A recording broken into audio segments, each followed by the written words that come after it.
कुछ क्वेश्चंस में, नहीं तो गलती होने के चांसेस ज्यादा हैं। ठीक है, so again I am saying कि डोंट बी डिमोटिवेटेड कि क्या है क्या नहीं, ऐसा फ्लक्चुएट होता है बेटा स्कोर। ठीक है, कांस्टेंट तो पहली बात रहता भी नहीं है। और रही बात लास्ट के टेस्ट, थोड़ा सा हो सकता है कि डिपेंड करता है कि पेपर कैसा था, लेकिन हाँ ये जरूर ध्यान रखना आपको कि जो भी आप गलतियां कर रहे हो उसको प्लीज अच्छे से एनालाइज करो। अब एनालाइज सबको पता है कैसे करना है, हमारे पास वैसे भी 10 दिन रह गए अब, है ना। सो अच्छे से एनालाइज करो, जो जो टॉपिक से तुम्हारे गलत हो रहे हैं उन टॉपिक्स को दोबारा से रिवाइज करो। ठीक है, एक बार देख लो कौन से क्वेश्चंस तुम लोगों के गलत हुए होंगे। ठीक है जी, एंड उसको अकॉर्डिंगली, क्योंकि अभी तो आई गेस तुम सब रिवीजन कर रहे हो, है ना, सिर्फ क्लासेस अटेंड कर रहे हो क्रैश कोर्स की और रिवीजन कर रहे हो, यही कर रहे हो ना तुम लोग, और जो भी क्वेश्चंस वगैरह है। Yes yes. तो ध्यान रखना रिवीजन पे आप लोगों को बहुत ज्यादा फोकस करना है, बहुत अच्छे से फोकस करना है। ठीक है, चलिए। और आफ्टर 25 आप कुछ भी नया चैप्टर नहीं पढ़ेंगे जो आपको नहीं आता है, आप सिर्फ और सिर्फ अपना रिवीजन ही करेंगे। ध्यान रखिएगा इस चीज का। अब मैं करती हूँ स्टार्ट।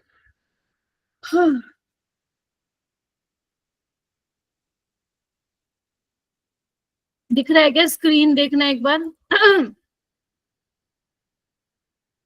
Yes ma'am. पेपर देखो, यही वाला था क्या? Yes ma'am. ठीक,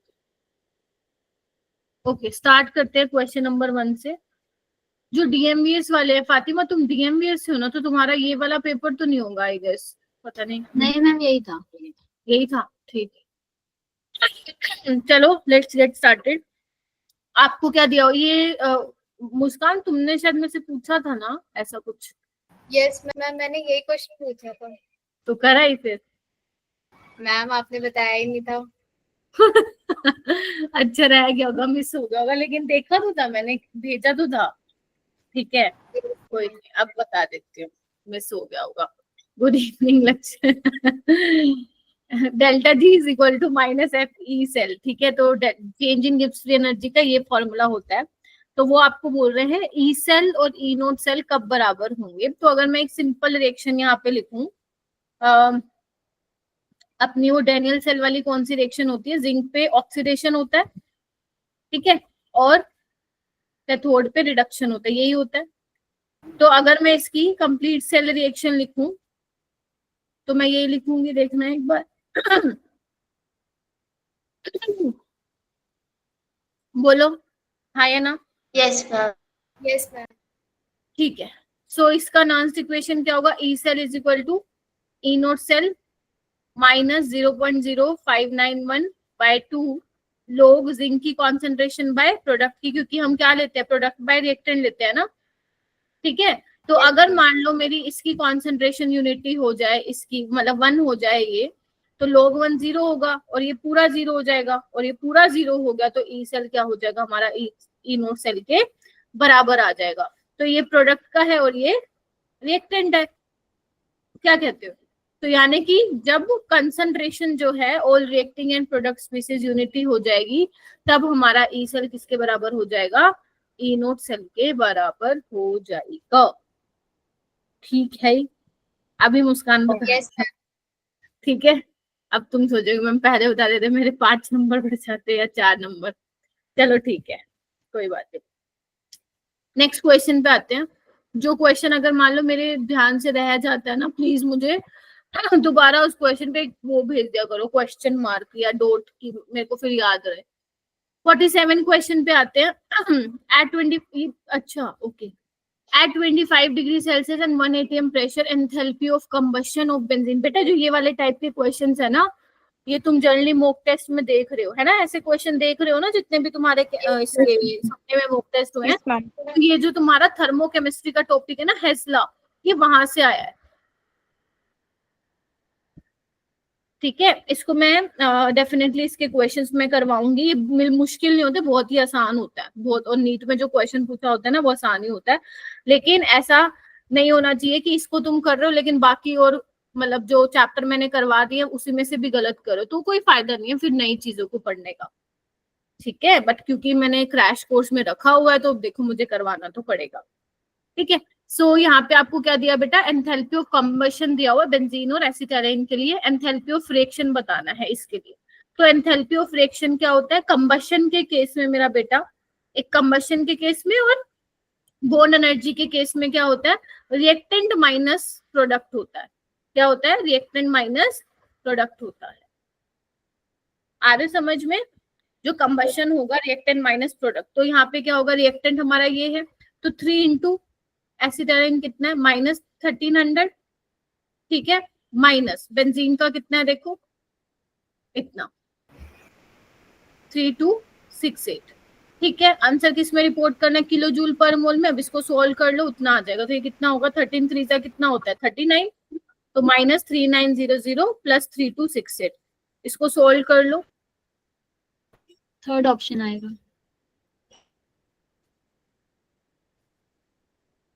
ठीक है, -632 किलो जूल पर मोल इसका आंसर आ जाएगा।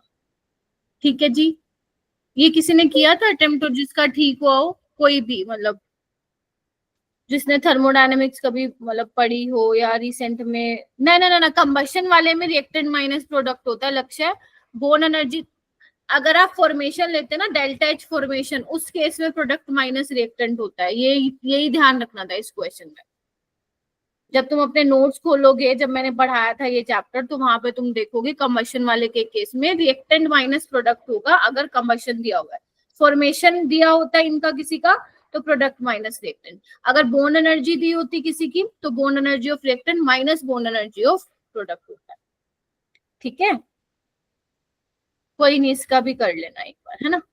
चलो नेक्स्ट हम चलते हैं 48। Which of the following coordination compound would exhibit optical isomerism. ये तो आई गेस हर मोस्टली मॉक टेस्ट में रिपीट हो रहा है, और ये मैंने तुम्हें क्रैश कोर्स के टाइम भी कराया था। तो पेंटामीन नाइट्रो कोबाल्ट। देखो अगर तुम ये वाला क्वेश्चन भी गलत, मैं तुम्हें बताती जाती हूँ, अगर तुम ये वाला क्वेश्चन गलत करके आए ना, तो फिर दिक्कत हो जाएगी, क्योंकि तुम अगर आते हुए चैप्टर में से भी गलत कर रहे हो, और मान लो तुम कुछ चैप्टर छोड़ के भी जा रहे हो, तो फिर वो केमिस्ट्री में मार्क्स बनना मुश्किल हो जाएगा मेरा बेटा। ठीक है, कितना है, I3 I2 होगा ना, क्योंकि आपका वो है कोबाल्ट 3 है। तो यहाँ पे क्या है, देख रहे हो, ऑप्टिकल आइसोमेरिज्म यहाँ पे नहीं शो करने वाला है। यहाँ पे डाइअमीन डाइक्लोरो प्लेटिनम, तो ये भी क्या होगा, स्क्वायर प्लानर तो हमेशा ऑप्टिकल इनएक्टिव होता है। ट्रांस वाला देखो, डाइसाइनो बिस इथाइलिन डाइअमीन और क्रोमियम ट्रीक्लोराइड। ट्रांस वाला कैसे बनाओगे, इधर देखो, ऐसे बनाओगे। Yes ma'am. ठीक है, दो सेम लिगेंड है, ट्रांसपोजिशन पे आपको ऑप्टिकली इनएक्टिव होगा। ट्रिसिथाइलिन डाइअमीन, ये तो तुम लोगों का फेवरेट वाला है, ये देखो बहुत बार करा चुकी हूँ ये वाला मैं। तो ये क्या होगा, आपका ऑप्टिकली इनएक्टिव होगा। बना के दिखा देती हूँ एक बार। मैम इनएक्टिव क्या है? एक्टिव, इनएक्टिव बोल दिया क्या, एक्टिव होगा, ऑप्टिकली एक्टिव होगा, क्योंकि जो इसकी मिरर इमेज बनेगी वो क्या होगी, non super imposable mirror images होगा। तो आपका ये ऑप्टिकली एक्टिव होगा। So answer would be D. पहले भी आ चुका है, ये बहुत सारे मॉक टेस्ट में आ चुका है। पता नहीं मुझे कि किसने गलत किया है, सही किसने किया है, ये हैंड रेस करना और सच्ची बताना, झूठ मत बोलना। लक्ष्य, तमनप्रीत, जसनूर और मुस्कान कुमारी। ओके, 5 बच्चों ने ठीक किया। हुस्नवाज नहीं आया क्या, ठीक है, बहुत गलत बात है बेटा, क्या फायदा मेरा फिर क्लासेस लगाने का, तुम ऐसे करोगे तो वेरी डिसअपॉइंटिंग अगर तुम ये क्वेश्चन भी गलत करो। मुस्कान तुम्हारा क्यों गलत हो गया था, हुआ है मतलब क्यों, मतलब गलत हुआ है या नहीं किया, वाई? मैम मैंने स्किप कर दिया, मुझे समझ ही नहीं आ रहा था ये क्वेश्चन। और ये ऑलमोस्ट हर मॉक टेस्ट में आया है, और मैंने भी ये सेम डिट्टो कॉपी क्वेश्चन आपको क्रैश कोर्स में भी कराया था। अब तुम देख लो फिर तुम लोग क्रैश कोर्स किस तरीके से अटेंड करते हो। Which of the following compound will give butanone on oxidation with alkaline KMnO4 solution? Okay, so butanone oxidising agent है KMnO4। बताओ भाई किसका ऑक्सीडेशन कराने पे मिलेगा? सेकेंडरी अल्कोहल है, सेकेंडरी अल्कोहल का ऑक्सीडेशन कराओगे तो तुम्हें मिलेगा कीटोन मिलेगा यहाँ पे, ठीक है। आगे चलते हैं, 50th क्वेश्चन पे आते हैं। Kinetic energy of photo electron ejected increase with the frequency of incident light. True. सही है, क्योंकि अगर तुम जो लाइट इंसिडेंट करवा रहे हो अगर उसकी फ्रीक्वेंसी उसकी एनर्जी ज्यादा है तो जितना जो उस पर्टिकुलर मेटल का वर्क फंक्शन होगा अगर उससे वो मैच कर जाती है, ठीक है। या मैं आपको बोलूं, एक एग्जांपल लेती हूँ, मेरे पास कोई मेटल है, इसका वर्क फंक्शन है लेट्स से 5 इलेक्ट्रॉन वोल्ट, और जो तुम रेडिएशन इंसिडेंट करवा रहे हो, लाइट इंसिडेंट करा रहे हो, वो तुम भेज रहे हो 8 इलेक्ट्रॉन वोल्ट की, तो इसको तो सिर्फ 5 चाहिए, तो बाकी किसमें कन्वर्ट हो जाएगा? Kinetic energy.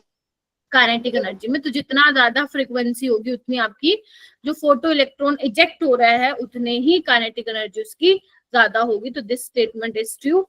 उसके बाद बोल रहे हैं अगर आप लाइट की इंटेंसिटी बढ़ाते हो, जो आप लाइट इंसिडेंट करा रहे हो, तो क्या फोटो इलेक्ट्रिक करंट बढ़ेगा? बिल्कुल, दिस इज ऑल्सो ट्रू। अगर इंटेंसिटी बढ़ाने का मतलब क्या है कि आप नंबर ऑफ फोटोन्स की संख्या बढ़ा रहे हो, राइट, इंटेंसिटी बढ़ा रहे हो। तो अगर आप इंटेंसिटी बढ़ा रहे हो तो फोटो इलेक्ट्रॉन्स भी का एमिशन उतना ज्यादा होगा, यानी कि फोटो इलेक्ट्रिक करंट भी क्या होगा आपका? इंक्रीज होगा। ये भी सही है, बट करेक्ट एक्सप्लेनेशन कहीं से भी नहीं है रीजन असर्शन का, समझे? तो दोनों ही करेक्ट है। इसमें देखो, इसमें कंफ्यूज नहीं होना कि मैम हमें कैसे पता चलेगा, इसमें साफ दिख रहा है कि reason is not a correct, assertion कुछ और है, रीजन कुछ और है। तो दोनों ही करेक्ट है but not a correct explanation, ठीक है। 51 an aromatic ether is not cleaved by HI even at 525 Kelvin। मतलब इसमें से कोई एक ऐसा एरोमेटिक ईथर है जो इतना टेम्परेचर देने पे भी क्लीव नहीं होता है बाय HI। कौन सा बताओ? Second option. अगर मान लो मैं ये ले लूं तो यहाँ पे ठीक है ना, अगर HI के साथ करा दो सबसे पहले तो प्रोटोनेशन होगा। अब I नेगेटिव ना यहाँ अटैक कर सकता है ना ही यहाँ अटैक कर सकता है, क्योंकि SN2 का रेट क्या है यहाँ पे? बहुत कम है, बहुत कम है। या आप बोलो बहुत कम है, बोलो होगा ही रिएक्शन, ठीक है। तो बी इसका क्या हो जाएगा, इसका फाइनल आंसर। अब देखो क्या ये PYQ में, मतलब प्रीवियस ईयर में नहीं आए हुए क्या ऐसे क्वेश्चन? आए हैं, लेकिन उसमें पूछने का तरीका जो है थोड़ा सा बदल गया। तो ऐसे ही तुम्हारे नीट में भी फाइनल एग्जाम में तुम्हें देखने को मिलेंगे। ओके, 52 क्वेश्चन स्टेट मतलब बेस्ड है कि करेक्ट स्टेटमेंट बताओ, इनकरेक्ट बताओ। तो सिस इसने काफी सिंपल पूछ लिया ये वाला, सिस ब्यूटीन वाला और ट्रांस वाला। अब सिस क्या होता है तुम्हारा? ये वाला होगा सिस ट्यूब्यूटीन, एंड ये वाला होगा तुम लोगों का ट्रांस ट्यूब्यूटीन, ठीक है जी। तो अगर मैं सबसे पहले बात करूं, सिस वाला जो है मोर पोलर होगा क्योंकि डायपोल मूवमेंट है इसका, है ना। Dipole movement not equal to 0, पता है ना ये वाला करके आए हो ना, ये क्वेश्चन पढ़ा हुआ है भाई हमने, ठीक है। इसका डायपोल मूवमेंट क्या है? नॉट इक्वल टू 0 है, जबकि इसका क्या है? एक इधर से जा रहा है, एक उधर से जा रहा है, तो इसका डायपोल मूवमेंट कैंसिल हो जाता है, तो ये 0 है। तो ये क्या हो गया? Non polar. Yes ma'am. Polar. अगर ये पोलर है तो यानी कि फर्स्ट स्टेटमेंट क्या है? ठीक है। फर्स्ट देखो कहाँ है, बी हटा दो। मेल्टिंग पॉइंट किसका ज्यादा है? वो कह रहे हैं सिस वाले का ज्यादा। नहीं, मेल्टिंग पॉइंट डिपेंड करता है सिमेट्री पे, पैकिंग एफिशिएंसी पे। तो ट्रांस वाला है मोर सिमेट्रिकल है, अच्छी पैकिंग एफिशिएंसी है उसकी, ठीक है। तो आपका ट्रांस वाले का मेल्टिंग पॉइंट ज्यादा होगा। तो सेकंड तो गलत है, और सेकंड गलत है तो मेरे पास देखो एक ही ऑप्शन बचा, यानी कि सिर्फ फर्स्ट और सेकंड को देखते ही मैंने ये एकदम प्रिडिक्ट कर लिया कि my correct option would be C. Getting my point? Yes. ऐसे ही तुम्हें पेपर में भी चलाना है भाई अपना दिमाग।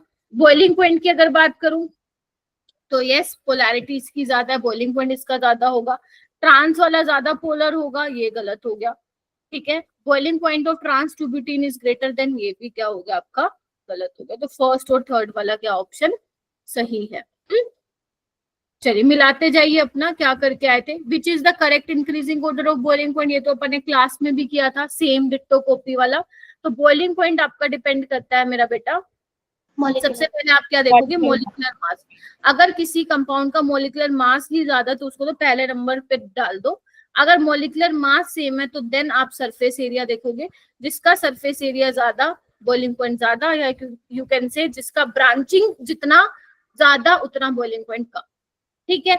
और अगर फिर आपका अल्कोहल वाला केस आ जाता है या एल्डिहाइड कीटोन, तो उसमें आप फिर हाइड्रोजन बॉन्डिंग वाला देख सकते हैं। ठीक है। तो अब इसमें हम देख लेते हैं सबसे ज्यादा मास किसका होगा, आयोडीन वाले का होगा, है ना, फिर ब्रोमीन, क्लोरो वाला, फिर लास्ट में ब्यूटेन वाला। है क्या कोई ऑप्शन ऐसा? ये ऑप्शन इसका क्या हो जाएगा करेक्ट। ये किसका ठीक था?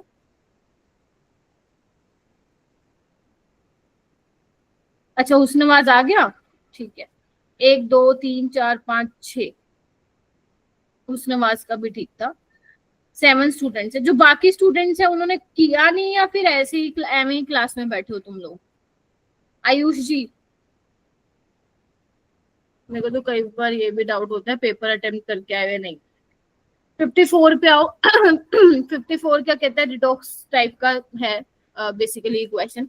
A sample of sodium carbonate weighing इतना 0.62 gram is added to 100 ml of H2SO4, the resulting solution। देखो अब इनका क्या चेक करोगे, ग्राम इक्विवेलेंट चेक कर लो, ठीक है, या फिर इसकी नॉर्मेलिटी निकाल लो। अगर इसके बराबर आ गया तो न्यूट्रल होगा, कम ज्यादा होगा तो फिर इस बेसिस पे हम एसिडिक और अल्कलाइन नेचर का यहाँ पे देखेंगे। ठीक है जी, चलो कैसे निकालोगे अगर मेरे को इसका ग्राम इक्विवेलेंट इसका निकालना हो, बताओ। या फिर ऐसे कर लो, ग्राम इक्विवेलेंट ऑफ Na2CO3 क्या होता है, नॉर्मेलिटी इनटू वॉल्यूम होता है। ऐसे मत करना मैम, ये तो आपने कभी पढ़ाया ही नहीं, मैंने पढ़ाया है। नॉर्मेलिटी क्या होता है, gram equivalent of solute by volume of solution. Yes ma'am. हाँ, तो ऐसे मत बोलना कि नहीं पढ़ाया, मैंने पढ़ाया। तो नॉर्मेलिटी इनटू वॉल्यूम, ठीक है। अब नॉर्मेलिटी क्या होता है, मोलारिटी इनटू एन फैक्टर होता है। Yes yes ma'am. ठीक है, बोल लो। ठीक है, अब मोलारिटी इनटू वॉल्यूम क्या होता है, number of moles. Yes yes ma'am. इतना क्लियर हुआ? ठीक है, नंबर ऑफ मोल्स कैसे निकालोगे, 0.62 है ना। Given mass by molar mass निकालो जल्दी इसका। 23 2 46, 12 और 16 3 होता है 48। हाँ बोलो। 106 106 है, 16 और ये कितना हो गया, 18, 18 और 6, 18 और 6 गलत किया है क्या मैंने? 56 12 16 3 48 और 18 8 8 16। मैम मैंने वाटर का ऐड नहीं किया। वाटर का ऐड नहीं किया? इसको करना कितना आ रहा है ये? 124। 124। एन फैक्टर कितना होगा, मैंने कहा था डिसोसिएट करो इसको। टोटल पॉजिटिव देख रहे हैं, टोटल नेगेटिव। ठीक है, तो ये किस पे गया, 62 पे, तो ये कितना आ जाएगा, 0.01। बोलो। Yes. Yes ma'am. ठीक है, ओके। और तो इसमें क्या है अब, ठीक है, इसका निकाल लो ग्राम इक्विवेलेंट H2SO4 का। क्या होगा, नॉर्मेलिटी इनटू वॉल्यूम, तो कितना है, 0.1 इनटू 100। यस लीटर में चेंज करो इसको, तो कितना हो गया ये हो गया, सेम आ गया ना, ये तो 0.01 आ गया है ना। Yes ma'am. तो यानी कि ग्राम इक्विवेलेंट दोनों के सेम है, यानी कि कैसा है रिजल्टिंग सॉल्यूशन हमारा, न्यूट्रल। समझ गए मेरा बेटा? Yes ma'am. अगर ज्यादा होते H2SO4 के तो हम बोलते एसिडिक, अगर कम होते और इसके ज्यादा होते सोडियम कार्बोनेट के तो हम बोलते सॉल्यूशन कैसा है, अल्कलाइन। ठीक है, तो ये रिडॉक्स का क्वेश्चन देखो ज्यादा तो डिफिकल्ट नहीं है, बट क्या करने को किया है, तो एक बार कॉन्सेप्ट देख लो। हाँ बोलो बोलो। मैम इसमें जो सोडियम कार्बोनेट था उसके साथ जो वाटर था उसका मोलर मास क्यों लेंगे? पूरा है ना, इस पूरे का लेंगे ना मेरा बेटा, ओके हाइड्रेटेड वाले का लेंगे ना। हाँ, तो बाकी तुम्हारी अप्रोच यही थी क्या तमन, प्रीत? नहीं मैम, वो वाटर वाला देख के छोड़ ही दिया मैंने। देखो जब आपको अब देखो Na2 सोडियम कार्बोनेट दिया हुआ है हाइड्रेटेड, तो जब आप उसका मोलर मास ले लो या मोलिकुलर मास आप इसका ले रहे हो तो वाटर को भी आपको इंक्लूड करना है, ठीक है। तो ये चीज थोड़ा सा ध्यान रखना, ठीक है। सो बेसिकली इसमें फिर बता देती हूँ, इस क्वेश्चन में क्या बोला था इन्होंने कहा था एक सैंपल लिया है सोडियम कार्बोनेट का, उसका वेट इतना है, मतलब जब उसका मास किया, उसका वेट किया तो 0.62 ग्राम आ रहा है, और उसको इन्होंने किस में ऐड किया, 100 ml of 0.1 normal solution of sulphuric acid. तो रिजल्टिंग सोल्यूशन आपको देखना था, ठीक है जी। रिजल्टिंग सोल्यूशन क्या है आपको देखना था। तो आप कैसे करते हो, जनरली आप ये देख लो, अगर यहाँ पे H2SO4 के ग्राम इक्विवेलेंट ज्यादा होंगे तो एसिडिक मीडियम होगा सॉल्यूशन का ओवरऑल, राइट। और अगर सोडियम कार्बोनेट का होगा, बहुत स्ट्रॉन्ग बेस तो नहीं है बट हाँ एल्कलाइन सॉल्यूशन, थोड़ा बेसिक की तरफ जाएगा। अगर ये ज्यादा होता तो एल्कलाइन होता, लेकिन ये दोनों के बराबर ही आ गए ग्राम इक्विवेलेंट्स, यानी कि मेरा क्या होगा फिर, हमारा सॉल्यूशन न्यूट्रल होगा, ठीक है। Yes, इसको लिख मैम एक लीजिएगा। बार ये वाला बताना मैम दोबारा कि ज्यादा होगा तो क्या होगा? अगर सल्फ्यूरिक एसिड ज्यादा होते हैं उसके gram equivalent, because sulphuric acid is acidic, और उसके ग्राम इक्विवेलेंट ज्यादा होते हैं तो वो एसिडिक सॉल्यूशन होगा। आप ये फॉर्मूला नहीं लगाते थे क्या, भूल गए? N1V1 N2V2 bye V1 plus V2, भूल गए क्या ये वाला? इसमें अब क्या पढ़ते थे, इसमें अगर तुम्हें याद हो कि अगर मान लो H2SO4 के ग्राम इक्विवेलेंट ज्यादा हो गए तो ओवरऑल सॉल्यूशन क्या हो गया, सॉल्यूशन में एसिड का ज्यादा हो गया ना अमाउंट, तो वो एसिडिक होगा। इसका ज्यादा हो जाएगा तो वो एल्कलाइन हो जाएगा। जब दोनों का सेम है, कंप्लीटली न्यूट्रलाइज ही कर दिया है, तो वहां पे क्या होगा, कोई ज्यादा कम नहीं है, दोनों बराबर, इट मींस आपका सॉल्यूशन क्या होगा, न्यूट्रल होगा, ठीक है जी। yes, ये आपका कॉन्सेप्ट था। Yes, ma'am. उसके बाद चलते the reagent that can be used convert benzene diazonium chloride to benzene. इससे पहले कि मैं ये बनाऊं आंसर ही बता दो मेरे को तुम लोग। Second option. तो बेसिकली इससे आपको क्या जाना है, बेंजीन में जाना है। किसका ठीक था ये क्वेश्चन, मतलब मैं बता देती हूँ आंसर। बेंजीन में कन्वर्ट होने के लिए यू कैन यूज H3PO2 या you can use ethyl alcohol, ये आप यूज नहीं कर सकते हो, तो ऑप्शन सेकंड और थर्ड इसका करेक्ट होगा। मैम इथेनॉल कैसे करेगा? क्यों, दो रिएक्शन है ना अपनी, H3PO2 रिड्यूसिंग एजेंट है ना, ये वाला भी और ये वाला भी, भूल गए? अभी 2 दिन पहले कराया था ऑर्गेनिक में, मतलब 2 दिन पहले तो नहीं, कुछ दिन पहले। ये इसको क्या करेगा, रिड्यूस करेगा और खुद किस में चेंज हो जाएगा, H3PO3 में, और ये इसको रिड्यूस करेगा, खुद चेंज हो जाएगा CH3CHO में। एनसीईआरटी की रिएक्शन है। ओके मैम, गलत कर दिया क्या तमन? यस। रिवीजन।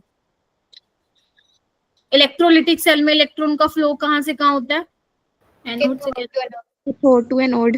वो तो मुझे भी पता है, ऑप्शन बताओ। Option B option.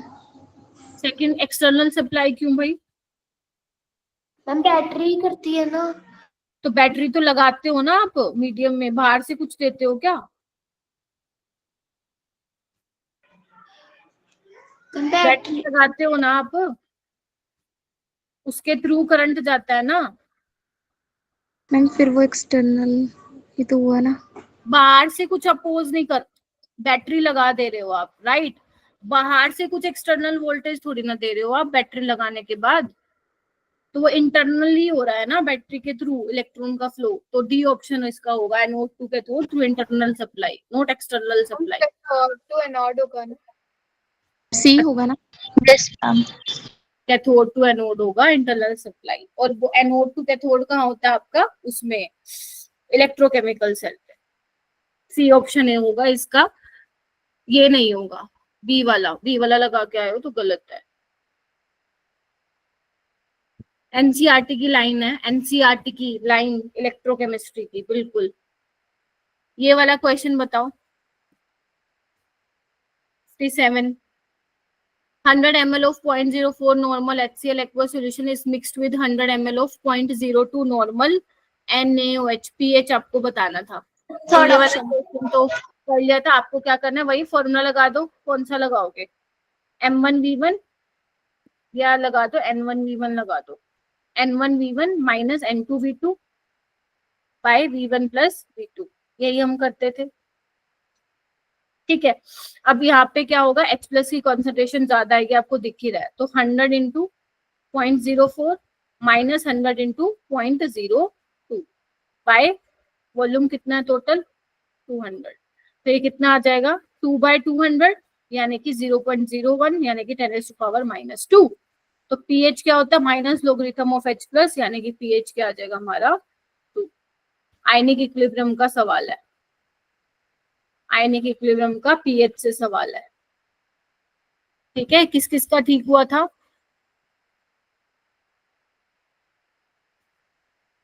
मैम मैंने किया नहीं। लक्ष्य और तमनप्रीत का। मुस्कान, तुम आयनिक इक्विलिब्रियम क्यों नहीं कर रही हो?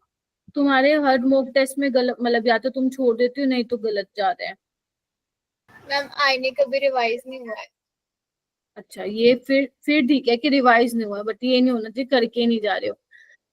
solubility of gas in liquid decrease with rise in temperature because dissolution is n। बताओ भाई, solubility अगर गैस की कम हो रही है टेम्परेचर के साथ तो मतलब वो कौन सी रिएक्शन है, एक्सोथर्मिक होगी, रिवर्सिबल तुम्हारा क्या होगा, सेकंड ऑफ रिवर्सिबल प्रोसेस होगा। सॉल्यूशन की एनसीईआरटी की लाइन है, हेनरीज लॉ। 59 देखो, सेकंड वाला सेकेंड ऑप्शन। हेनरीज करो, किसका हुआ था सेकंड?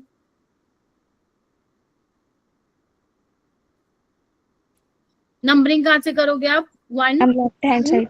3 4 5, तो ये कितना कार्बन है 5, तो पेन 2 इन और 2 3 डाई ओल, तो ऑप्शन क्या आ जाएगा इसमें, बी हो जाएगा। ठीक है, मैम हाँ मैम इलेक्ट्रोलिटिक सेल में एनसीईआरटी में लिखा है in an electrochemical cell external source of voltage is used. किसमें? एनसीईआरटी में इलेक्ट्रोलिटिक सेल वाली लाइन पहली लाइन ही लिखी है। एनसीईआरटी में यस मैम। गड़बड़ है कुछ, मैं देखती हूँ इसको, क्वेश्चन को पहले एक बार ये पेपर सोल्व कर ले, फिर देन उस पे आती हूँ मैं दोबारा। ठीक है, विच of the following does not form a चीलेट? बताओ भाई, ईडीटीए तो बनाता है, यस ऑक्सलेट भी बनाता है अपना, उसके अलावा फिर इथाइलिन डायमीन भी करता है, ऑक्सलेट भी करता है, ईडीटीए भी करता है, क्योंकि जिसकी टेंसिटी 2 या 2 से ज्यादा होगी वो चीलेट बनाएगा। लेकिन इसका आंसर क्या आएगा, पूछा है कौन नहीं बनाता, तो पिरिडीन इसका क्या होगा, करेक्ट होगा, बिकॉज पिरिडीन क्या है आपका, मोनोडेंटेट लिगेंड है। ठीक है, यस मैम। चल तो इसका सी हो जाएगा। ये वाला क्वेश्चन 61 मैंने कहा था ऐसे क्वेश्चन आते ही आते हैं, तो बस आपको ये करना यस है। मैम। ठीक है, चलो तो होगा क्या, अमाइड का अगर मैं बात करूं तो इसमें अमाइड का क्या होगा, अमाइड किस में लेते हो, होफमैन ब्रोमोमाइड में लेते हो। Yes ma'am. और अगर मैं नाइट्राइल का देखूं तो नाइट्राइल किस में लेते हो, लिथियम फोर्थ वाले में। Lithium aluminium hydride. Yes ma'am. और ये आपका हिंसबर्ग रिएजेंट है, और प्राइमरी अमीन किसमें होता है, कार्बन। तो ए का तो थर्ड हो गया, और बी का क्या हो गया, फोर्थ हो गया, सी का हो गया सेकंड, और अपना डी का हो गया फर्स्ट। ठीक है, तो ये इसका ऑप्शन हो जाएगा। 62 देखो क्या कह रहे हैं,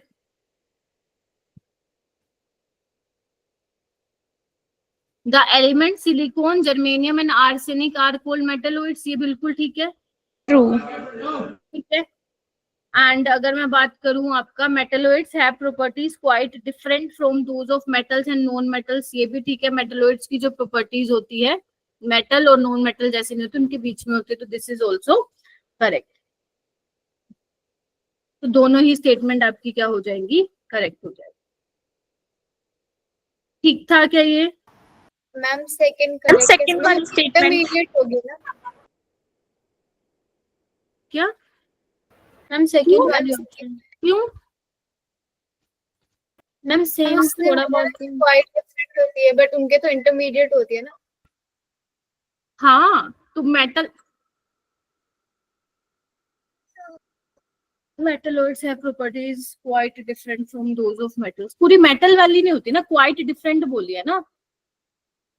मेटल्स और नॉन मेटल्स के बीच वाली होती है ना प्रॉपर्टीज, तो ठीक तो है ये वाला स्टेटमेंट, गलत कैसे होगा?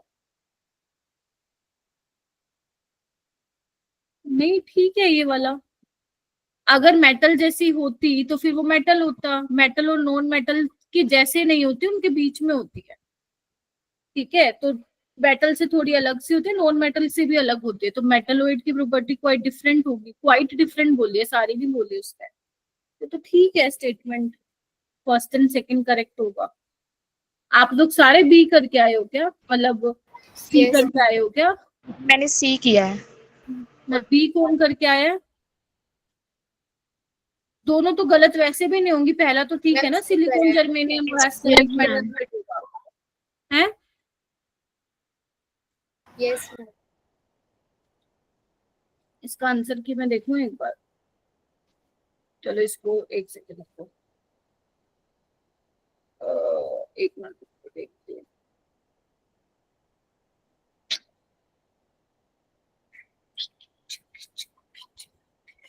दोनों ही सही है यार statement.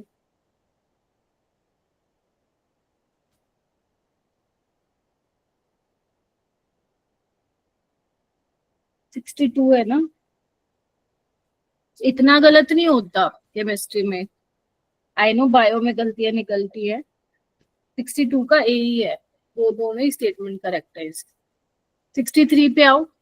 According to Arrhenius equation, rate constant is equal to a e raised to the power minus e by rt, which of the following option represent? ये तो हो जाएगा। माइक म्यूट कर लो बेटा, जिसका माइक ना मेरे को डिस्टर्बेंस हो रही है, ठीक है? हाँ एक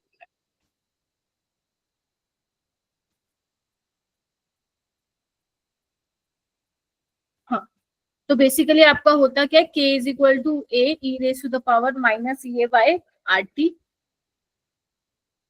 तो ln k is equal to ln a minus E by R T. तो आपसे पूछा ln k वर्सेस 1/t, तो y ये हो जाएगा, इंटरसेप्ट ये हो जाएगा, और ये हो जाएगा आपका स्लोप, तो स्लोप हो जाएगा माइनस ये बाय आर, जो कि नेगेटिव है, दैट इज वाई ए वाला आपका करेक्ट है। कार्बोक्सिलिक एसिड ज्यादा एसिडिक है फिनोल एंड अल्कोहल से, बाय। Fourth option. हाँ जी बताइए बाकी बच्चे। First option. D ma'am. Intermolecular hydrogen bonding reason है क्या? तुम कोई रीजन कहीं पे भी लगा के आ जाओगे क्या? एसिडिटी का पूछा है ना तुमसे, तो कार्बोक्सिलिक एसिड में क्या होता है, ये आपका कार्बोक्सिलिक एसिड है, ये आपका फिनोल है। फिनोल में आपका बनता है फिनोक्साइड आयन, ठीक है, रेजोनेटिंग स्ट्रक्चर इसके बन रहे हैं, ज्यादा ही बनेंगे, और ये आपका बन रहा है कार्बोक्सिलेट आयन, ठीक है। अब यहाँ पे जो नेगेटिव चार्ज आ रहा है वो ऑक्सीजन पे आ रहा है, गेटिंग माई पॉइंट, और यहाँ पे कार्बन पे आ रहा है, that is why carboxylic acid are more acidic, तो resonance stabilisation of their conjugate base, phenoxide ion से ज्यादा कार्बोक्सिलेट वाला जो है उसका रेजोनेंस स्टेबलाइजेशन ज्यादा है, ठीक है। किस किस का ठीक हुआ था? तो मेरे को समझ नहीं आ रहा तुम लोग कैसे क्वेश्चंस गलत कर रहे हो, और अभी तो ये ऐसी चीज है जो मैं करवा दी है, और तुम बोल दो मैम पता नहीं क्यों गलत हो रहे हैं, फिर भाई देखो कहाँ गलतियां कर रहे हो करवाने के बावजूद भी।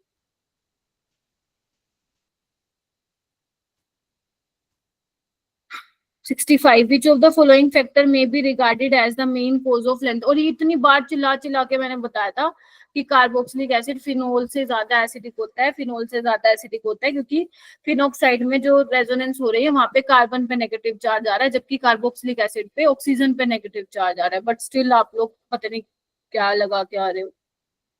65 which of the following factor may be regarded as the main cause of lanthanoid contraction? Fourth option. D. Fourth option होगा poor shielding of 4f electron by another in a subshell, और लेकिन आंसर की में B है, तो ये तुम इसका अगर करके आए तो तुम्हारा वैसे गलत दिखाएगा, बट इसको +5 कर लेना, मतलब अगर जो करके आया है वो मैं कह रही हूँ, क्योंकि आंसर की में गलत है, बी दिया हुआ।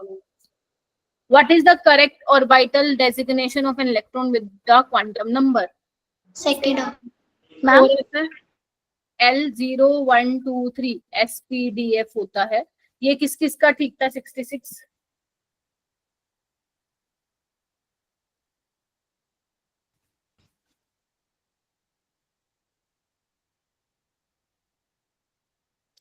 सात कुछ। Which one of the following molecule is expected to exhibit diamagnetic behavior? Second option. Second. A option diamagnetic पूछा है, सेकंड कौन बोला? सेकंड कौन बोला? अगर मैं बात करूं डायमैग्नेटिक बिहेवियर की और पैरामैग्नेटिक बिहेवियर की, तो पैरामैग्नेटिक में क्या होता है, आपके ओड नंबर ऑफ इलेक्ट्रॉन आते हैं, उसके Yes. अलावा 10 और 16 वाले भी इलेक्ट्रॉन आते हैं। इसके अलावा जो बच गए even number of electron except 10 और 16, वो सारे किस में आएंगे? डायमैग्नेटिक में आएंगे। तो C2 में देखो कितने हैं? 12, तो यही होगा। O2 16 है तो ये पैरा होगा। ये कितना है? 13 पैरा होगा। और जो S2 होता है और O2 दोनों में ही क्या होता है? इसमें भी ये भी पैरामैग्नेटिक ही होता है।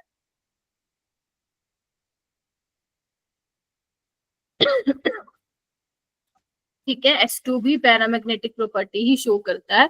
बट इट्स ओके, अगर तुम्हें डी के बारे में नहीं पता था, ए को लेके तो तुम श्योर थे ना। सो ए is correct option.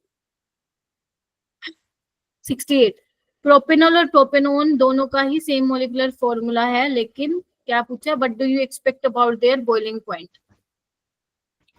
Second. Third option. Ketone का ज्यादा बॉइलिंग पॉइंट होता है अगर सेम सिमिलर मोलिकुलर फॉर्मूला है आपका। ये भी मैंने हाईलाइट में करके दिया था तुम लोगों को।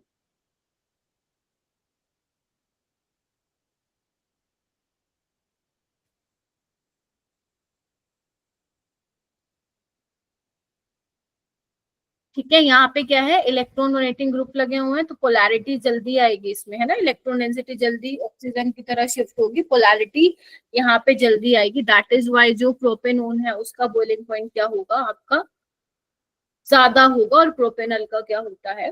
कम होता है। तो बॉइलिंग पॉइंट जो है प्रोपेनल का कम होगा, किससे? प्रोपेनोन से। देखो मेल्टिंग, देखो ये मेल्टिंग और जो बॉइलिंग पॉइंट वाले सवाल है ना लक्ष्य, एक तो बहुत ज्यादा कंफ्यूजिंग होते हैं। मतलब मेल्टिंग पॉइंट वाले जनरली मैं बोलूंगी बहुत ज्यादा कंफ्यूजिंग होते हैं। जनरली जो मेल्टिंग पॉइंट वाला केस है वो आपका उस पे सिमेट्री पे डिपेंड करता है। तो क्योंकि कीटोन ज्यादा सिमेट्रिकल, अगर मैं प्रोपेनोन की बात करूं इस प्रोपेनल से, तो इसका मेल्टिंग पॉइंट जो है वो ज्यादा होना चाहिए प्रोपेनोन का। ठीक है, तो जितने भी ये बॉइलिंग पॉइंट और मेल्टिंग पॉइंट वाले सवाल हैं जो तुम्हारे एनसीईआरटी में मेंशन है ना, सिर्फ वही वाले करके जाना, कहीं और से उठा के मत रीड करना, क्योंकि बहुत एक्सपेरिमेंटल रिजल्ट्स है। तो बुक्स में उन एक्सपेरिमेंटल रिजल्ट्स को जस्टिफाई करने के लिए बहुत अलग अलग तरीके के एक्सप्लेनेशंस दे रखी हैं, और इतनी एक्सप्लेनेशन अब तुम कोई फायदा भी नहीं है पढ़ने का। ठीक है, तो मेनली मेल्टिंग पॉइंट आपका सिमेट्री पे डिपेंड करता है। तो जो भी तुम्हारे नीट में सवाल आ चुका है या आएगा, तो प्लीज उसको सिमेट्री के बेसिस पे आप एक्सप्लेन कर सकते हो। और अगर बॉइलिंग पॉइंट का आएगा, तो बॉइलिंग पॉइंट का तो molecular weight, surface area, branching, hydrogen bonding, इस बेसिस पे तुम इसको कर सकते हो। बट इन्होंने एल्डिहाइड और कीटोन का पूछ लिया, दोनों में ही डाइपोल डाइपोल इंटरेक्शन होती है, लेकिन अब इन्होंने एल्डिहाइड और कीटोन का भी आपसे कंपेयर करवा लिया। तो अगर एल्डिहाइड और कीटोन का मॉलिक्यूलर फॉर्मूला सिमिलर है, तो इन दैट केस आपका कीटोन का बॉइलिंग पॉइंट क्या हो जाता है? ज्यादा होता है। ठीक है, तो सी ऑप्शन इसका क्या होगा? करेक्ट होगा। मैम हाँ, मैम अगर मॉलिक्यूलर फॉर्मूला सेम ना हो, एक कीटोन हो और एक हो, जैसे इथेनॉल होगा और एक इथेनॉल होगा, एक इथेनॉल, एक इथेनॉल हो गया और एक मान लो कि प्रोपेनॉल हो गया, तो उसमें एल्डिहाइड का ज्यादा होगा या फिर कीटोन का जो है? इथेनॉल कैसे लोगे? इथेनॉल तो बनेगा भी नहीं ना। अरे सबसे छोटा प्रोपेनॉन होगा ना, इथेनॉल कैसे बनाओगी? नहीं नहीं, हाँ वही, वैसे मान लो एक कीटोन है और एक एल्डिहाइड है। देखो अगर मोलिकुलर वेट में ज्यादा डिफरेंस है ना, तो मतलब अगर मोलिकुलर वेट में डिफरेंस है, तो जिसका मोलिकुलर मास ज्यादा होगा वही उसका बॉइलिंग पॉइंट ज्यादा होगा। बट अगर एल्डिहाइड कीटोन में similar molecular formula, in that case इसका कीटोन का बॉइलिंग पॉइंट ज्यादा हो जाएगा। ठीक है, ये याद रखना। 69 पे आते हैं। Manganese exhibit +7 oxidation state in its oxide. True. True.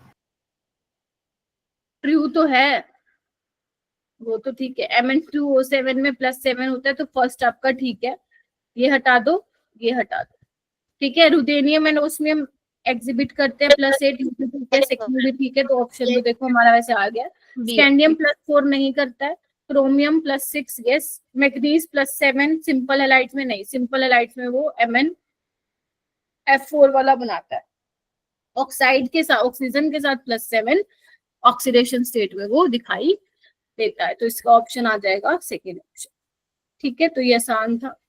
और ये वाले जो क्वेश्चन है ना इस टाइप के, तभी मैंने आप लोगों को याद हो तो बोला था कि फिजिकल प्रॉपर्टीज जरूर पढ़ के जाना। जो आपके फिजिकल प्रॉपर्टीज एल्डिहाइड कीटोन में, वहां पे एक टेबल बना रखी है, उसी टेबल से ये 68 वाला क्वेश्चन फ्रेम किया गया है, तो इसलिए मैंने कहा था फिजिकल प्रॉपर्टीज थोड़ा सा ध्यान से देख के जाना। Ethyl alcohol can be prepared from Grignard reagent by the reaction of first Formaldehyde. First option. अगर मेरे पास विग्नार्ड रिएजेंट है और मैं यहाँ पे ले रही हूँ फॉर्मेल्डिहाइड, तो ये क्या बन जाएगा, RCH2OH, ठीक है। मतलब अगर आप RCH3 लेते हो तो फॉर्मेल्डिहाइड के साथ आपका क्या बनता है, आपका प्राइमरी अल्कोहल बनता है, उसके अलावा कोई और एल्डिहाइड हो तो सेकेंडरी अल्कोहल, कीटोन हो तो आपका टर्शियरी अल्कोहल यहाँ पे बनता है, और साइनाइड के साथ तो आपका कीटोन बनता है। Molecule which has zero dipole movement, third option BF3। इतना आसान, चलो कोई बात नहीं। नेक्स्ट करो 72 वाला। The value of P note for benzene is 640. Vapor pressure of solution contains 2.5 gram substance X in 39 gram benzene is 600 mmHg. The molecular mass of X is. कितने बच्चे ये अटेम्प्ट करके आए क्वेश्चन?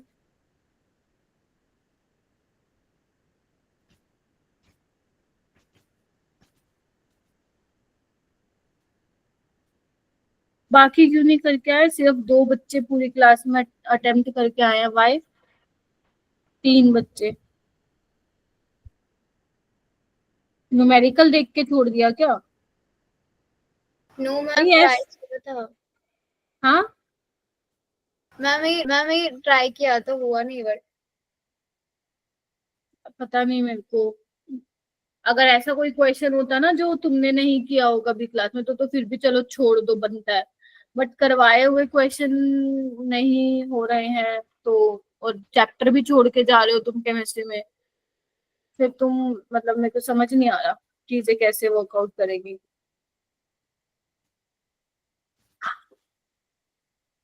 बेंजीन का इतना दिया हुआ है,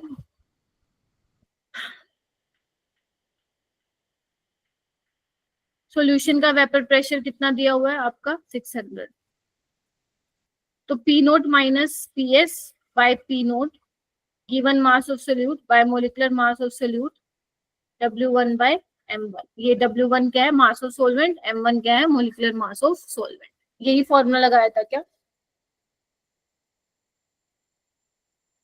यस मैम, पहले ये लगाया था पर इससे आंसर नहीं आया, फिर मैंने दूसरा लगाया। 640 माइनस 600 बाय 640, गिवन मास कितना दिया हुआ है 2.5, मोलिकुलर मास मुझे निकालना है, गिवन मास ऑफ सॉल्वेंट कितना दिया हुआ 39 और मोलिकुलर मास 78। अब निकाल के देखो, 39 टूजा पे गया ना ये तो, यस हाँ। तो अब सोल्व करके देखो आ रहा है कि नहीं आ रहा आंसर। यहाँ पे मैं 2 लिख देती हूँ, और ये कितना बन जाएगा, 5 बन जाएगा ये, ठीक है। तो 5 बाय M2, और ये कितना बन जाएगा 40 बाय 640, है ना। यस और ये किस पे गया 16 पे, तो M2 मेरा 80 आ गया। यस मैम, आ गया था। लक्ष्य कैसे किया था?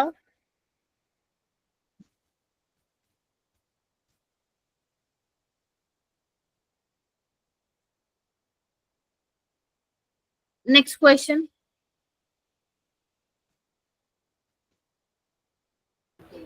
Fourth the correct relationship between free energy change in a reaction and the corresponding equilibrium constant Kc. अब ये वाला क्वेश्चन किस किसने किया, हैंड रेज कीजिए।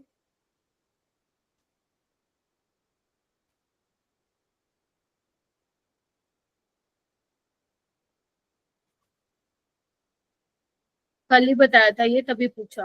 Yes ma'am. Delta G naught is equal to minus R T L N K C, लोग होगा तो फिर 2.303 आ जाएगा। नेक्स्ट चलते, PK of acetic acid is lower than that of phenol. PK हमें पता है एसिडिटी के इनवर्सली प्रोपोर्शनल होता है।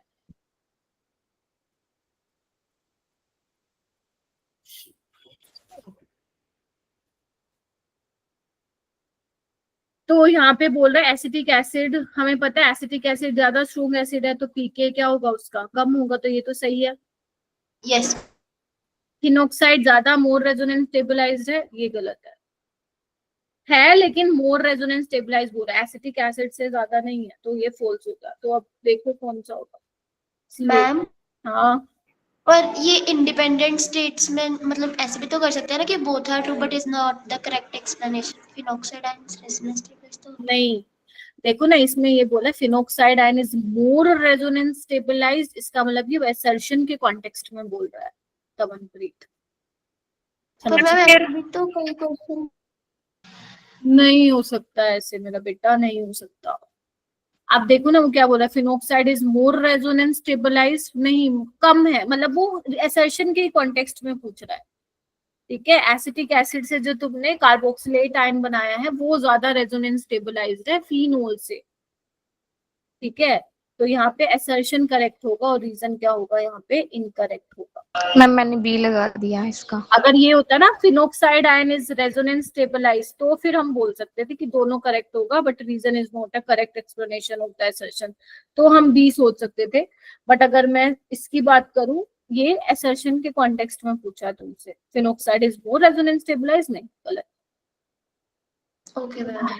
हाँ, 75 out. Collins reagent give a positive test result with all aldehydes, ये बिल्कुल ठीक है। True. Collins reagent give a negative result with all ketone, true. True. गलत।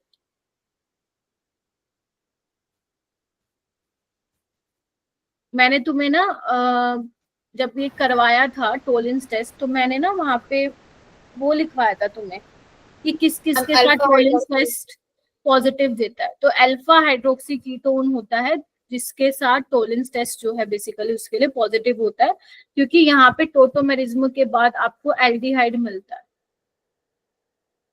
एक सेकंड, और मैंने जो आप लोगों को जब ऑर्गेनिक खत्म कराई थी, तो मैंने आपको वो भी दिया था टेस्ट, केमिकल टेस्ट, और उसका पीडीएफ भी दिया था। तो आप लोगों ने मुझे कहा था कि मैम पढ़ लिया था। अब पढ़ लिया था तो फिर ये क्वेश्चन कैसे गलत हुआ तुम लोगों का, अब तुम ये देख लो। तो यहाँ पे इस तरीके से होता है, बता देती हूँ मैं थोड़ा सा।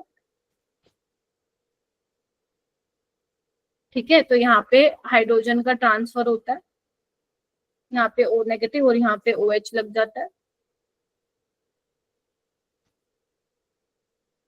ठीक है, और फिर इस तरीके से क्या हो जाता है यहाँ पे एक्चुअल में ये होता है। एक सेकंड,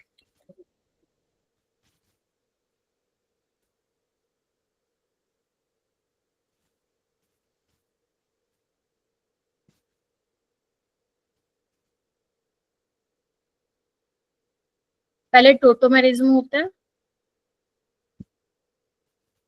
एक मिनट, यहाँ से होता है, यहाँ से होता है, लेट मी जस्ट चेक, एक मिनट रुको।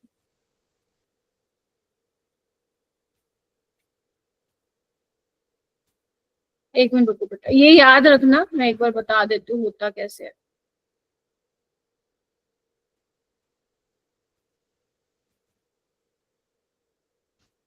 हम्म,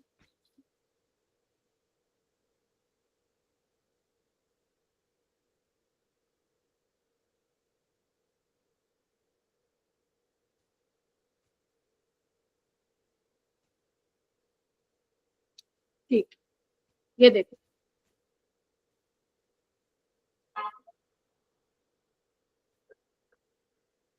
देखो इसमें होता क्या है कि सबसे पहले तो यहाँ पे तुम्हारा H निकलता है, तो यहाँ पे देखो इस तरीके से टोटोमेरिज्म होता है। फिर उसके बाद हाइड्रोजन का ट्रांसफर होता है, जहाँ पे ये O नेगेटिव है वहां पे OH आ जाता है और यहाँ पे ये चला जाता है।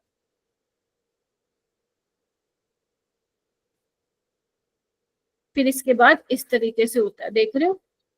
देन यहाँ पे एल्डिहाइड बन जाता है, तो जिस वजह से वो टेस्ट यहाँ पे पॉजिटिव दे देता है। ठीक है, तो अल्फा हाइड्रोक्सी कोटाउन जो है वो टोलेंस टेस्ट आपका पॉजिटिव देता है। ये आपको लिखवाया हुआ है, तो प्लीज आप इसको ध्यान रखिएगा। और भी इसके अलावा अलग अलग है। देखो जो ये वाला है ना एल्डिहाइड, एरोमेटिक एल्डिहाइड, ये तो बहुत बेसिक है, ये सबको मालूम होता है, एग्जामिनर को भी पता है। लेकिन जैसे फॉर्मिक एसिड है वो भी टोलेंस टेस्ट पॉजिटिव देता है, अल्फा हाइड्रोक्सी कीटोन है वो भी टोलेंस टेस्ट पॉजिटिव देता है। तो जो जो मैंने इंपॉर्टेंट वाले पॉइंट्स लिखवा रखे हैं उसमें, तो ये वो प्लीज आप लोग ध्यान रखिएगा। तो यानी कि इसका स्टेटमेंट फर्स्ट तो सही है, बट स्टेटमेंट 2 इनकरेक्ट होगा इसका। नेक्स्ट आपसे पूछ रहा है विच of the following is not a property of diazonium salt. तो डाइजोनियम सोल्ट की प्रॉपर्टी क्या है, ये भी आपके एनसीईआरटी में से आया हुआ है। डाइजोनियम सोल्ट ये डायरेक्ट आपको पता होना चाहिए, नहीं पता तो छोड़ के आओगे, अगर पता है तो कर दोगे। तो कलरलेस क्रिस्टलाइन सॉलिड होते हैं, ठीक है। Ionic in nature, they are soluble in water, ठीक है, ये भी ठीक है, सोल्ट है। और अगर सोल्ट है तो फिर क्या होगा, गुड कंडक्टर ऑफ इलेक्ट्रिसिटी होना चाहिए, ना कि पुअर कंडक्टर ऑफ इलेक्ट्रिसिटी यहाँ पे होना चाहिए। तो इसका ऑप्शन नंबर 4 है। 77 बताओ, कोई करके आया था क्या? Ma'am C option. कैसे किया था तुमने ये? मैम जो CL है ना, एक बार मैंने आगे लगा दिया था O के साथ। कहाँ पढ़ा था ये तुमने?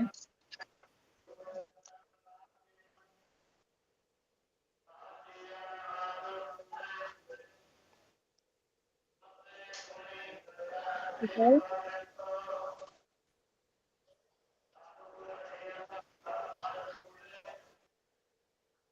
ये आपको मैंने उसमें बताया था, क्या कहते हैं वो, कौन सा चैप्टर था, माइक म्यूट कीजिए जिसका भी माइक अनम्यूट है, पी ब्लॉक में बताया था। लेकिन जब मैंने दोबारा पी ब्लॉक की अभी क्रैश कोर्स में रिवीजन कराया था, तब मैंने ये वाली चीज नहीं ली थी क्योंकि इंपॉर्टेंट नहीं था।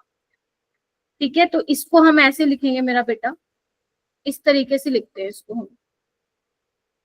तो कैल्शियम 2+, यहाँ माइनस और यहाँ माइनस, इस तरीके से।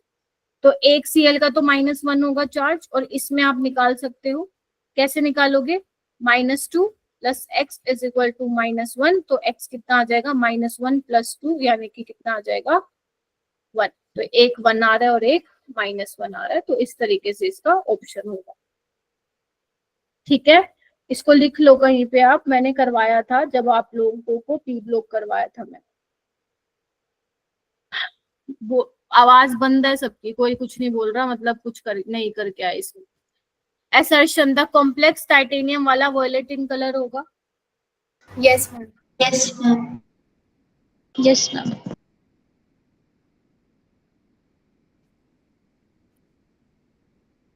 बिल्कुल ठीक है, ओके।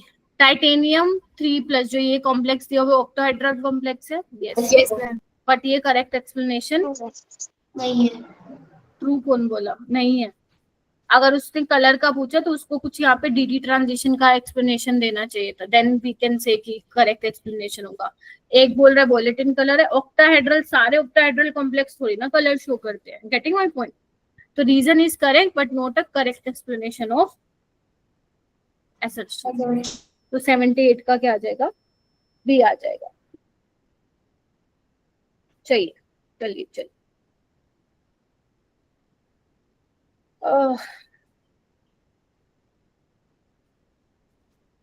नाइट्रोजन, जल्दी जल्दी करते, टाइम हो रहा है। Nitrogen monoxide NO reacts with hydrogen H2 according the equation. अब आपको ये देखना है कि इसमें से कौन सी इक्वेशन सही है।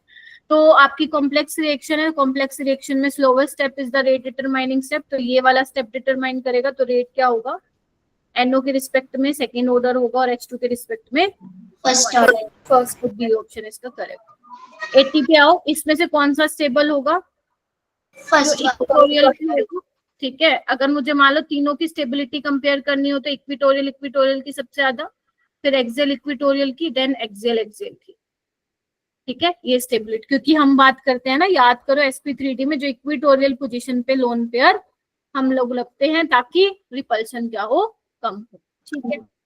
चलिए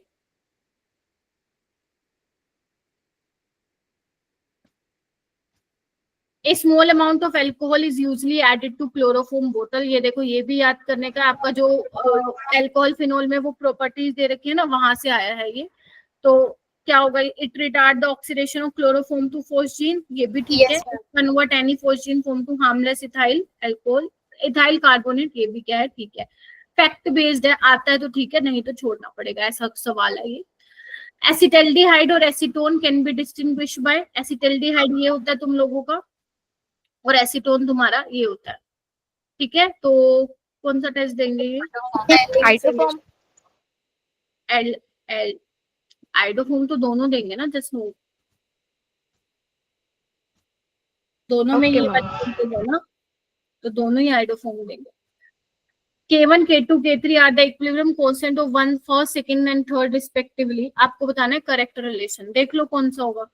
सेकंड, देखो अगर मैं K1 और K2 को, मतलब K1 और K2 को कंपेयर करूं, इन दोनों को देखो क्या फर्क है इनमें, कि अगर मान लो इसका इक्विलिब्रियम कांस्टेंट K1 है, इसका K2 K3, तो K2 वाला जो है ना, पहली वाला जो K1 वाली इक्वेशन है उसको घुमा दिया है, बस घुमा ही दिया और कुछ नहीं किया, तो K1 किसके बराबर होगा, 1/K2 के, बात ठीक है। और अगर मैं K1 और K3 की बात करूं तो इक्वेशन को घुमा दिया है, देखो, और Yes. उसको क्या कर दिया है, स्क्वायर कर दिया, तो यानी कि ऑप्शन कौन सा होगा, बी। कल करवाया था इस टाइप से क्वेश्चन। उसके बाद है 84, लिमिटिंग मोलर कंडक्टिविटी आपको इन सब की दे रखी है। मोलर कंडक्टिविटी आपको एसिटिक एसिड की दी हुई है, आपको डिग्री ऑफ डिसोसिएशन अल्फा निकालना है। तो आपको पता है molar conductivity at any concentration, molar conductivity at infinite dilution आपको निकालना पड़ता है। ये आपको दे ही रखा है 7.8, ये आप निकाल लोगे। कैसे निकालोगे, इन दोनों को ऐड करके उसमें से माइनस कर दो NaCl, यानी कि 425 + 90 - 125, तुम्हारा आंसर यहाँ पे आ जाएगा। क्या आ रहा था आंसर, सी ऑप्शन। एक बार मैं आंसर देख लेती हूँ क्योंकि मैंने इसको सोल्व नहीं किया हुआ। 84 का बेटा है सेकंड ऑप्शन, 0.0। सी कैसे आ रहा था मैम, सेकेंड ही आ रहा था। अच्छा सेकंड आ रहा था, फिर ठीक है। उसके बाद हाँ बोलो, लक्ष्य क्या हुआ, हाँ गलत हो गया ये, जल्दी बोलो।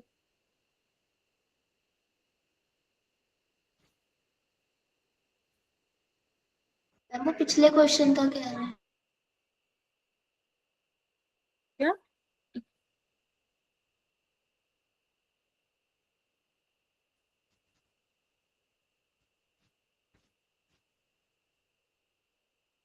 डिवाइड कहाँ हुआ था, ये आपका K1 है,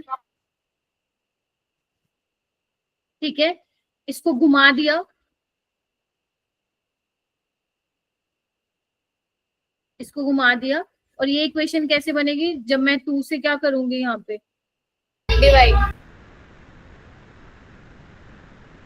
एक सेकंड,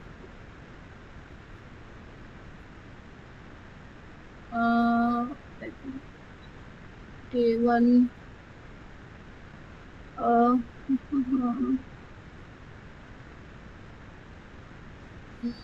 एक मिनट रुको,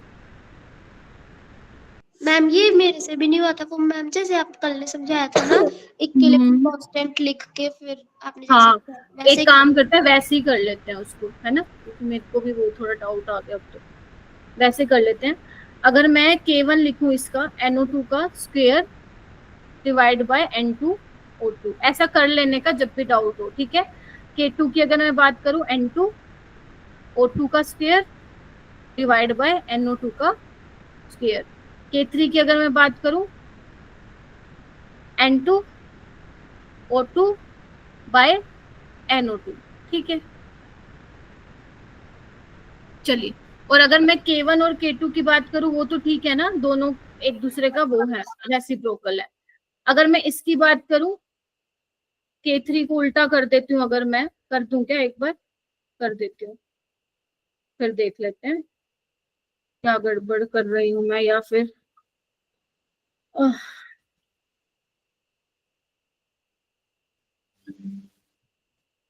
ठीक है, ये कर दिया। ओके, इसका स्क्वायर करो, स्क्वायर इसका करोगे तो हट जाएगा ये, और ये सही आ गया ये तो, है ना? सेकंड आ रहा है।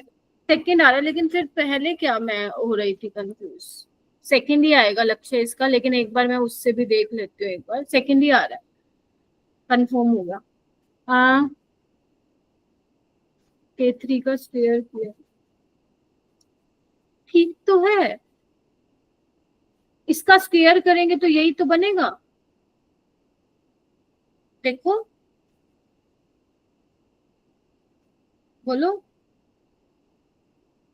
हाँ या ना। Yes ma'am. नहीं बात ठीक, देखो ना ध्यान से, आपको ये बोला ना जो K3 है यहाँ पे, ठीक है, 1/K3 का स्क्वायर है ना, ठीक है, तो ये उल्टा तो हो ही गया ये हमारा, ठीक है, उन्होंने दूसरी तरह से लिख दिया, ठीक है, तो आप ना ये कर लो ना आप, इन्होंने दूसरी तरीके से लिख दिया, एक मिनट, ठीक है, उसको उल्टा कर दिया, घुमा दिया, और इसको क्या करा इन्होंने 2 से मल्टीप्लाई कर दिया, तब अपना ये वाला बन जाएगा। तो K3 का तो स्क्वायर ही हुआ है, दिख रहा है आप लोगों को? K3 का तो स्क्वायर ही हुआ है, दिख रहा है?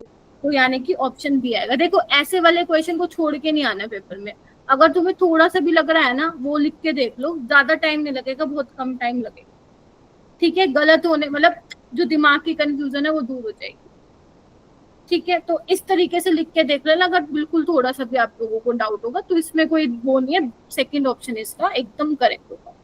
84 हो जाएगा, 85, अच्छा 7 बज गई, अरे बाबा, जल्दी आओ। 85 करा था क्या परसेंटेज ऑफ नाइट्रोजन?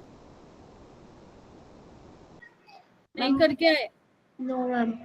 मैम क्यों नहीं करके आ रहे? जब मैं तुम्हें बोल रही हूँ जेल डाल ड्यूमास इंपॉर्टेंट है, तो क्यों स्किप कर रहे हो उसको? Then you are saying ma'am chemistry में मार्क्स नहीं बन रहे।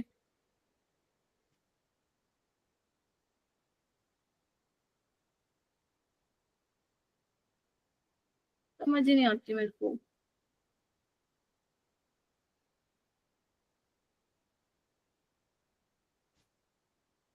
आपको 1.4 इंटू एन इंटू वी, ये वाला डायरेक्ट आपको फॉर्मूला याद रखना था। एन के आपका नॉर्मेलिटी ऑफ एसिड, वी के जितना वॉल्यूम जो है यूज हुआ है। तो नॉर्मेलिटी आपको, नॉर्मेलिटी कैसे निकालोगे? मोलारिटी इंटू एन फैक्टर, यानी कि 0.5 इंटू 2 करके निकालोगे। वॉल्यूम आपको दिया ही हुआ है, ठीक है। आपको यहाँ पे ऑर्गेनिक कंपाउंड का वेट दिया हुआ है, just you have to put the values और आंसर यहाँ पे निकल आएगा। उसके बाद मैं इसका आंसर बेटा बता देती हूँ, मैंने सोल्व नहीं किया हुआ इसको। 85 का 56 इसका आंसर आएगा। डायरेक्ट फॉर्मूला बेस्ड पूछा है उसने, और ज्यादा उसने पूछा ही नहीं। ये वाला बताओ 86 वाला। मैम इसका सेकंड आएगा। Ma'am second. सेकंड क्यों होगा? कहाँ से अटैक करवाया आप लोगों ने? यहाँ से? Yes ma'am. बाय मैम वो NO2 इलेक्ट्रॉन विथड्रॉइंग ग्रुप है ना, तो उधर कार्बोकेटाइन थोड़ा स्टेबल बनेगा। SN2 टाइप की रिएक्शंस होती हैं इपोक्साइड में, पहली बात तो ये। और NO2 क्योंकि इलेक्ट्रॉन विड्रॉइंग ग्रुप है, तो ये वाला जो सेंटर होगा वो मोर इलेक्ट्रोफिलिक होगा। तो अगर मोर इलेक्ट्रोफिलिक है तो न्यूक्लियोफाइल तो मस्त मजे से यहाँ पे अटैक करेगा, और ये यहाँ पे रिंग खुल जाएगी। कार्बोकेटाइन तो होता ही नहीं है इसमें, कार्बोकेटाइन मैकेनिज्म तो फॉलो ही नहीं होता इसमें। तो CHOH, यहाँ पे OH 18 वाला आइसोटोप, एंड यहाँ पे NO2, तो इसका ए ऑप्शन करेक्ट होगा।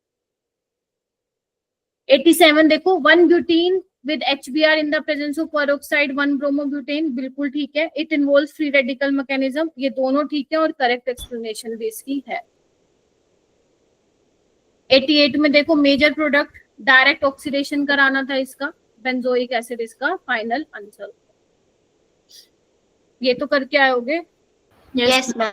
88 identify the statement regarding spontaneous process. देखो स्पॉन्टेनियस प्रोसेस में क्या होता है, जनरली हम लोग पढ़ते हैं कि डेल्टा एच नेगेटिव होता है, डेल्टा एस क्या होता है हमारा पॉजिटिव होता है, और डेल्टा जी क्या होता है नेगेटिव होता है, ठीक है। लेकिन हमेशा ध्यान रखना, पढ़ा है थर्मोडायनेमिक्स ठीक है, नहीं पढ़ा मैं बता देती हूँ, हमेशा जरूरी नहीं कि सारी एक्सोथर्मिक रिएक्शंस जो हैं वो आपकी स्पॉन्टेनियस प्रोसेस होता है, और हमेशा ये भी जरूरी नहीं है कि डेल्टा एस जहाँ पे पॉजिटिव होगा वो रिएक्शन स्पॉन्टेनियस होगी। जो डिसाइडिंग फैक्टर होता है वो हमारा गिब्स फ्री एनर्जी होता है। Getting my point? तो ये वाले 3 पॉइंट आपको ध्यान रखने होते हैं। तो वो कह रहे हैं एनर्जी को अगर तुम कम कर दोगे, is the process is the only criteria of spontaneity, नहीं, इसके अलावा और भी फैक्टर डिपेंड करते हैं, तो ये आपका गलत हो जाएगा, ठीक है। तो फर्स्ट वाला गलत है, आंसर वैसे आ गया। वो कह रहे हैं स्पॉन्टेनियस प्रोसेस के लिए in an isolated system change in entropy positive होनी चाहिए, यस ये बिल्कुल ठीक है, करेक्ट है ये। उसके बाद बोले endothermic process are never spontaneous, ये गलत है। बहुत सारे ऐसे एंडोथर्मिक प्रोसेस हैं जो आपके नॉन क्या बोलते हैं स्पॉन्टेनियस होते हैं, तो ये भी गलत है। Most of the exothermic process are spontaneous, yes ये आप बोल सकते हो, सारे नहीं होते but yes most of the exothermic process are spontaneous. Spontaneous process is reversible process, ये गलत है, ठीक है। पहाड़ से अगर पानी ऊपर से नीचे आ रहा है तो वो खुद ब खुद नीचे से ऊपर नहीं जाएगा, तो इरिवर्सिबल प्रोसेस होते हैं। तो यानी कि 5th भी आपका क्या हो जाएगा, गलत हो जाएगा। जिसने चैप्टर पढ़ा है उसके लिए मैं बता दे रही थी। Amino acids generally exist in the form of zwitterion, this means they contain, देखो यहाँ पे प्लस आना चाहिए था पहले। तो आपको पता है ज्विटराइन में क्या होता है, पॉजिटिव और नेगेटिव चार्ज होता है। Getting my point? तो होगा क्या, अगर मेरे पास CO नेगेटिव है और NH3 प्लस है ज्विटराइन में, तो क्या होगा, ये किसकी तरह बिहेव करेगा, H प्लस डोनर बन जाए, और ये क्या करेगा H प्लस एक्सेप्टर, है ना, COH। तो यानी कि जो CO नेगेटिव है वो बेस की तरह काम कर रहा है एक्सेप्टर, और NH3 पॉजिटिव किसकी तरह काम कर रहा है, एसिड की तरह काम कर रहा है। तो ये इसका जो होगा फाइनल आंसर होगा। तो ये तुम्हारे कुछ क्वेश्चंस थे जिसका मैंने वो कर दिया है, आपको सॉल्यूशन बता दिया है।